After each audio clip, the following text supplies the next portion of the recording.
মোটরসাইকেলে করে তারেক আমাদেরকে নিতে এসেছে। তো তারেকের মোটরসাইকেল এই যে দেখতে পাচ্ছেন, বালিয়াটি উচ্চ বিদ্যালয়। তারেক এই স্কুলেরই বিজ্ঞান বিভাগের সে শিক্ষক এবং খুব অল্প সময়েই সে এলাকার ছাত্রছাত্রীদের এবং মুরব্বীদের মন জয় করে ফেলেছে। সে শিক্ষকতায়ও তার ওই পারদর্শিতা সে ইতিমধ্যে প্রমাণ করেছে। আমরা তার আরও সাফল্য কামনা করি। বন্ধুরা, বালিয়াটি এই জমিদার বাড়িটি প্রায় 200 বছরের পুরনো, ঐতিহ্য ধারণ করে এখনো ঠায় দাঁড়িয়ে আছে এই স্থাপনাগুলি। এই স্থাপনাগুলি একটা শিল্পের, একটা শৈল্পিক নিদর্শন। প্রাচীন ওই সময়ের জমিদারদের যে মন মানসিকতা, তাদের যে কালচার, তাদের যে সাংস্কৃতিক চর্চা, তাদের যে জীবনযাপন, সেই সমস্ত কিছুর সাক্ষাতে দাঁড়িয়ে রয়েছে আমাদের এই বালিয়াটি জমিদার বাড়ি। কিন্তু তার আগে আপনারা দেখছেন যে এরকম একটা স্থাপনা, এরকম একটা ঐতিহ্যবাহী স্থাপনার বাহিরে ঠিক প্রবেশদ্বারের যে এরকম পরিবেশ থাকা দরকার, অবকাঠামোগত পরিবেশ দেখা যায় এখানে ঠিকই আছে, কিন্তু এখানে ধান চালের আড়ত বসে গেছে, এখানে লাকড়ি শুকাচ্ছে, এখানে ধানের মানে অবশিষ্ট অংশ শুকাচ্ছে, এখানে গাড়ির পার্ক, এখানে রিক্সার পার্ক, এই সমস্ত কিছু দিয়ে এই স্থাপনার যে সৌন্দর্য সেটাকে এরা ম্লান করে দিচ্ছে, এই পরিবেশটাকে এরা ধ্বংস করে দিচ্ছে। তো এই এই এই জন্য আলাদা ব্যবস্থা, এই গাড়ি ঘোড়া রাখার জন্য আলাদা একটা জায়গা তৈরি করার জন্য আমরা বিশেষভাবে অনুরোধ করছি কর্তৃপক্ষকে। এই চত্বরটা, এই বাড়ির সামনে যে চত্বর রয়েছে, এই চত্বর তো করেইছে সরকার, তো এটাকে করেছে দেখা যাচ্ছে, পুকুরটাকে সংস্কারও করেছে। তো এই পুকুরের মধ্যে যে ময়লা, যে নোংরা ফেলার যে সংস্কৃতি আমরা চর্চা করে আসছি, সেটার থেকে আমাদেরকে বের হয়ে আসতে হবে।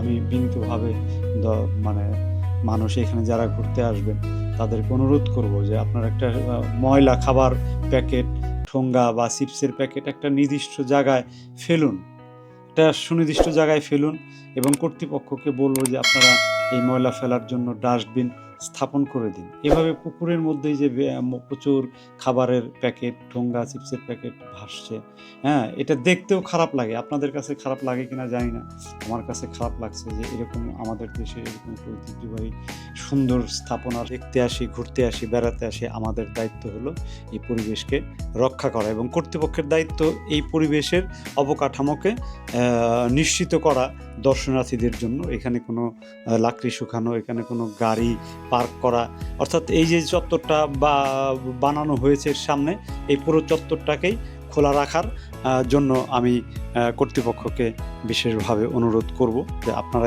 এই চত্বরটা অন্তত গাড়ি মুক্ত রাখুন, এবং গাড়ি রাখার জায়গা তো লাগবে, সেটা একটা সিস্টেম করে আপনারা রাস্তার পাশে বা রাস্তা দিয়ে লম্বা করে দিলে, তাহলে গাড়িগুলো ওইখানে থাকলে, এই জায়গাটা খোলা থাকলে মানুষ হেঁটে এই সামনে এসে দাঁড়াবে, এখানে বসবে, এই সামনের সৌন্দর্য দেখবে, তারপরে এই স্থাপনার ভিতরে প্রবেশ করবে। তো বন্ধুরা, চলুন আমরাও এই স্থাপনার অন্দরমহলে কি রয়েছে সেটা দেখতে যাই। চলুন।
দোতলা বিল্ডিং পরপর রয়েছে 1 2 3টি এবং একটি তিনতলা বিল্ডিং, যেটা সর্বপূর্ব দিকে।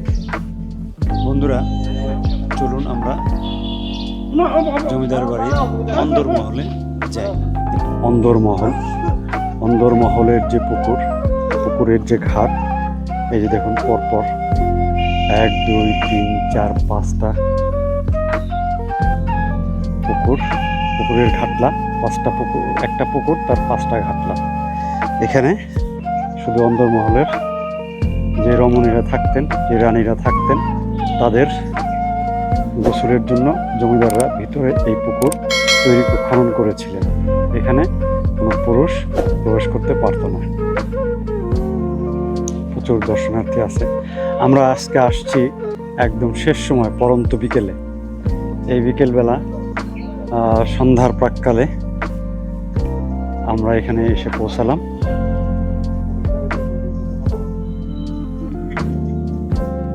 এবং এই পুকুরটা পুরোটা প্রাচীর দিয়ে ঘেরা। এই যে দেখতে পাচ্ছেন সেই প্রাচীর, এবং বাঁধানো পুকুর পার দিয়ে চতুর্দিকে বাঁধানো। এটা এখন বাংলাদেশ প্রত্নতাত্ত্বিক অধিদপ্তরের আন্ডারে রয়েছে, সংরক্ষিত।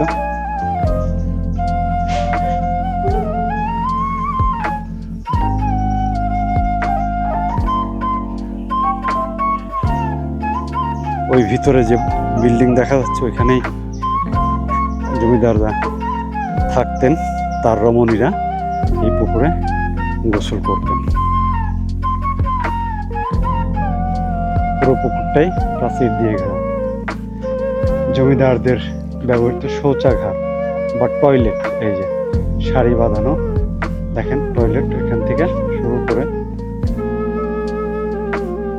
সব টয়লেট। এই যে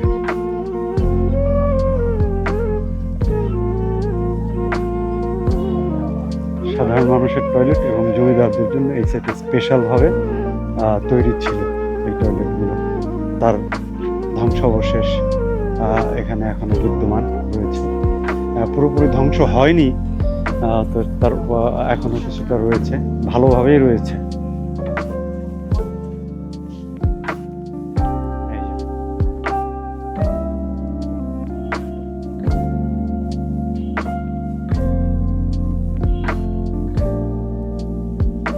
এই যে পুকুরে প্রবেশ করার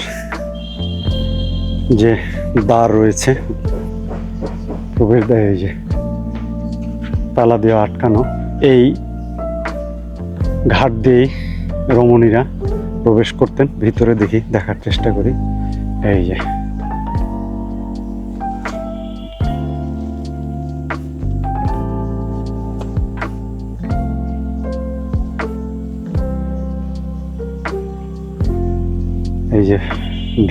ড্রেনেজ ব্যবস্থা।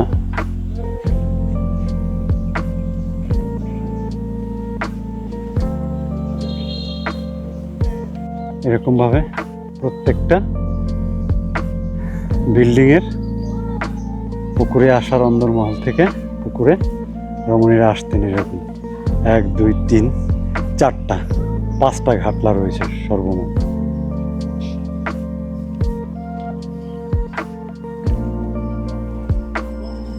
এই যে দেখতে পাচ্ছেন,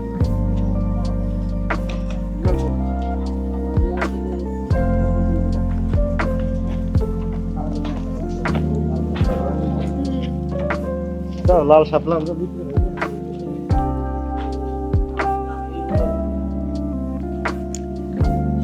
একটা বিল্ডিং, সবই পরিত্যক্ত।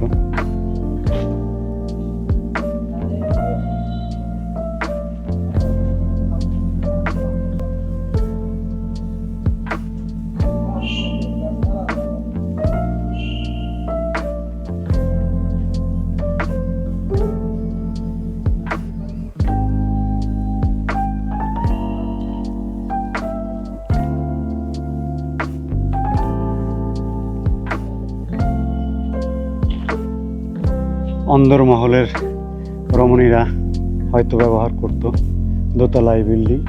এই বিল্ডিংয়ের 4টি কক্ষ রয়েছে সর্বমোট। এই দেখতে পাচ্ছেন পরিত্যক্ত অবস্থায় রয়েছে, জরাজীর্ণ, কালের সাক্ষী হয়ে দাঁড়িয়ে আছে।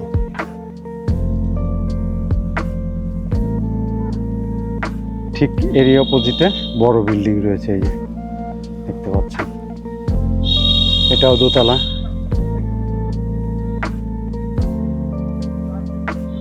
বারান্দা রয়েছে ওই যে কাঠের, সেই জানালা এখনো রয়েছে কালের সাক্ষী হয়ে। এখানে আরেকটা পানির কূপ রয়েছে, দেখতে পাচ্ছেন, এই যে ঢেকে রেখেছে প্রত্নতাত্ত্বিক বিভাগ। এই আর একটা 3তলা ভবন, এই ভবনটা 3তলা বিশিষ্ট এই ভবনটা।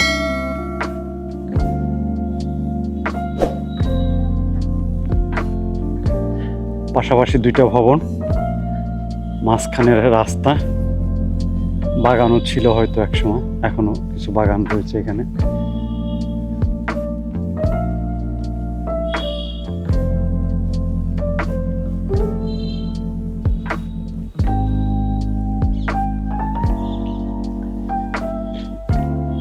আমরা এসেছি পরন্তু বিকেলের এই নীরবতায় কান পাতলে মনে হয় সেই সময়ের গহ্বরে যে ঘুমিয়ে থাকে ইতিহাস, সেই ইতিহাস কান পাতলে শোনা যায় এখানকার এক সময়ের কর্মমুখর কোলাহল, সেই সময়ের ইতিহাস, সেই সময়ের হাসি কান্না আনন্দ বেদনা সব রকম ইতিহাস লুকিয়ে আছে এই বিল্ডিংয়ের ভিতরে। এই যে দেখতে পাচ্ছেন, এটা দোতলা ভবন, এই ভবনটা 3তলা ভবন।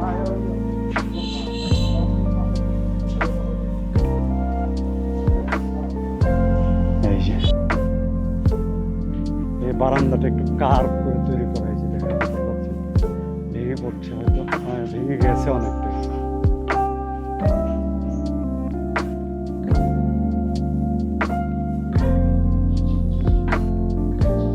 আলাদা আলাদা ঘর রয়েছে, সান্ধ্যকালীন পুজোর যে মালামাল রাখার জন্য এই ছোট ছোট 2টি ঘর বড় বিল্ডিং এর সামনে এখানে ব্যবহৃত।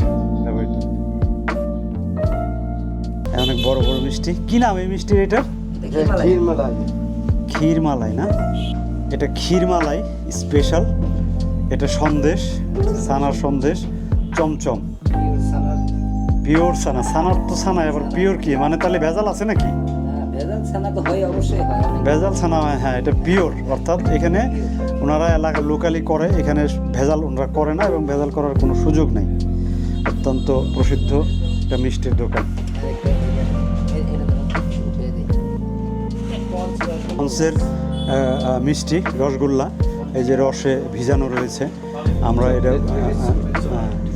এটার স্বাদ নিয়ে দেখব যে ওনার যে সুনাম ছড়িয়ে পড়েছে এলাকাতে, তার বাস্তবতা আমরা এখন নিজেরা পরীক্ষা করব।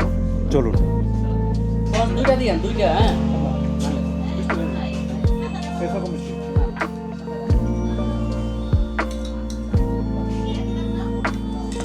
এই যে এখান থেকে একটু খেয়ে দেখি।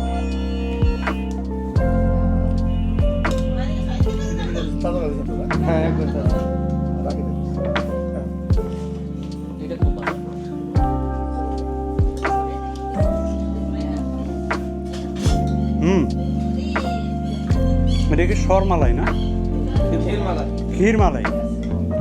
ক্ষীরমালাই অত্যন্ত সুস্বাদু। আপনারা নির্দ্বিধায় আসতে পারেন এখানে খেতে। হ্যাঁ, পঞ্চ তো সত্যি পঞ্চ, কাটে না।